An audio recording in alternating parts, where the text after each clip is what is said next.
Hola chicos, ¿cómo están? Bueno, aquí terminamos, ¿sí?, con la segunda parte. Le presentamos la segunda parte de lo que es el análisis del matadero de Esteban Echeverría, ¿sí? Para que tengamos ya una visión analítica del objetivo de la escritura de esta obra literaria de este autor, ¿no?, que trajo el movimiento romanticista aquí a la Argentina. Bueno, siguiendo con el análisis de la obra, podemos resumir de que continuar con las temáticas que aborda el matadero, ¿no? Las temáticas que aborda el matadero, sí, son dos, ¿no? Por un lado tenemos lo que es la violencia que expresó de manera totalmente brutal en el cuento, que fue el único aspecto en común entre ambos bandos, ¿sí? Si es que hay algo que compartían entre federales y unitarios, era el nivel de violencia, ¿no? Porque los unitarios, cuando estuvieron en el poder, ¿sí?, ejercieron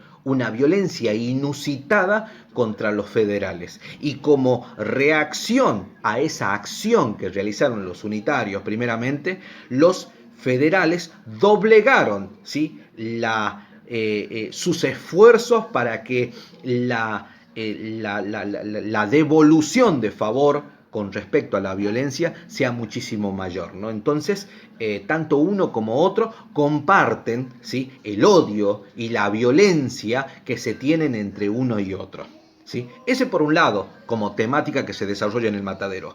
Por otro lado, tenemos la libertad como camino para la construcción de la nación, ¿sí? Es decir, de que en el matadero como temática desarrolla, bueno, el único camino para la construcción de la nación argentina es la libertad del pueblo, ¿sí?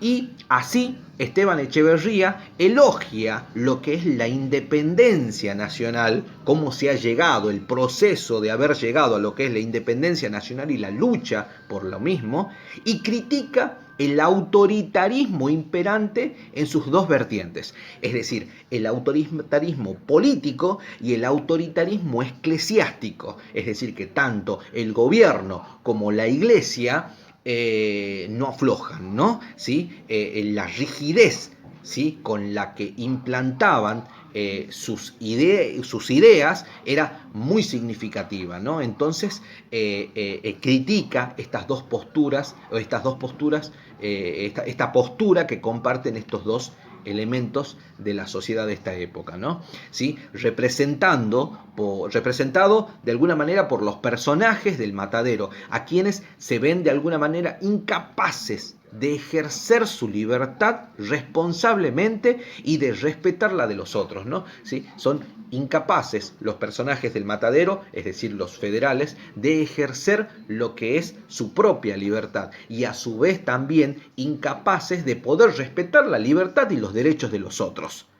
Ambos, iglesia y tiranía, iglesia y política, ¿sí?, al atentar contra la libertad individual de las personas, impedían la organización nacional sobre la base del respeto de todos los habitantes, ¿sí? Entonces impedían, ¿qué generaban? Atraso, ¿qué generaban? Estancamiento, generaban que el país se encontrase en una situación de stand-by, ¿sí? Estaban ahí, quietos, pero no funcionaba, ¿sí? No avanzaba, ¿sí? Eso es lo que quiere reflejar Esteban Echeverría con El Matadero.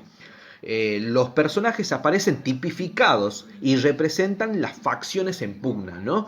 Unitarios y federales.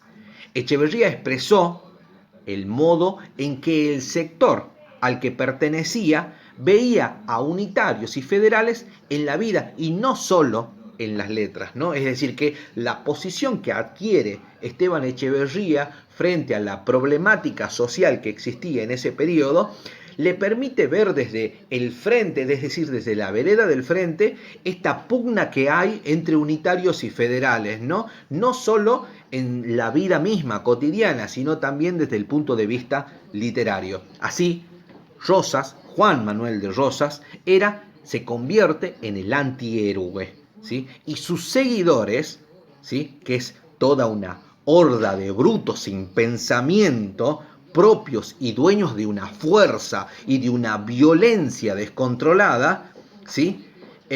Introduce de alguna manera lo que es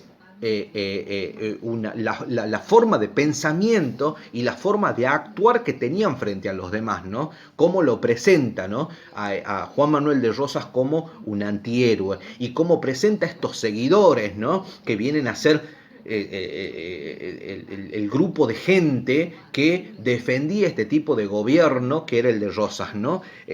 Visto como o representado, simbolizado por medio del Matasiete, ¿no? Y que Rosas tenía dentro de lo que es la vida real, tenía su grupo de gente que hacía el trabajo sucio, ¿no? Estamos hablando de la gente de la mazorca, ¿sí? Mazorca, que ese nombre lo adquieren y tiene dos terminologías distintas, ¿no? Dos significados distintos, ¿no? ¿Sí? Por un lado se decía de que mazorca hace referencia, ¿sí? al marlo, ¿sí? El maíz, el choclo, ¿sí? Que están unificados los maíces dentro de lo que es la mazorca y que entre cada uno unidos generaban la fuerza, ¿no? La unión hace la fuerza, ¿no? Y por el otro lado, ¿sí? En su significación que dice mazorca, más orca para los unitarios, ¿no? Que odiaban acérrimamente, ¿no? Bueno, entonces, el pueblo, en este caso, en el matadero, volviendo al matadero,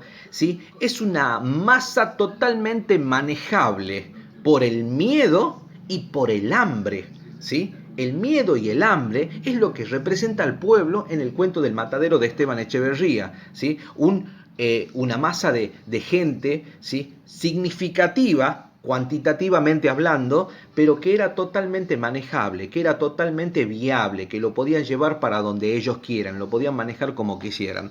Y después tenemos la figura del unitario, que es el representante de la libertad de ideas, ¿sí? El honor, del valor y de la dignidad de las personas, no como Esteban Echeverría refleja a este o representa a este personaje, ¿no? Que son los unitarios, como lo resalta mucho, ¿no? Como la salvación, ¿no? Como el punto de inflexión que hay entre uno y otro, ¿no? La obra adquiere identidad nacional por su carácter renovador, ¿sí? Y particular en lo que se refiere al estilo.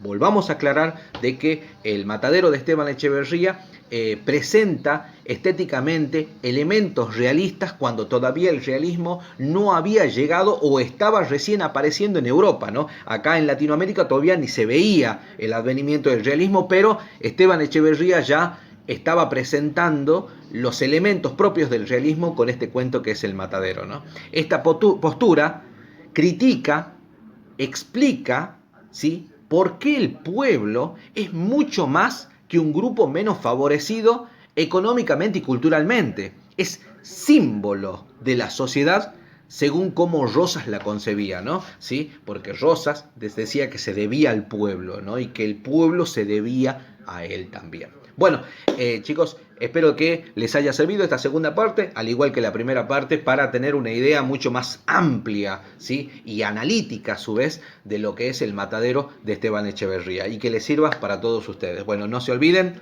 de colocar me gusta, no se olviden de suscribirse a mi canal, cuestión de poder continuar con lo que es la literatura latinoamericana, argentina y la historia de toda América. Muchísimas gracias, hasta luego.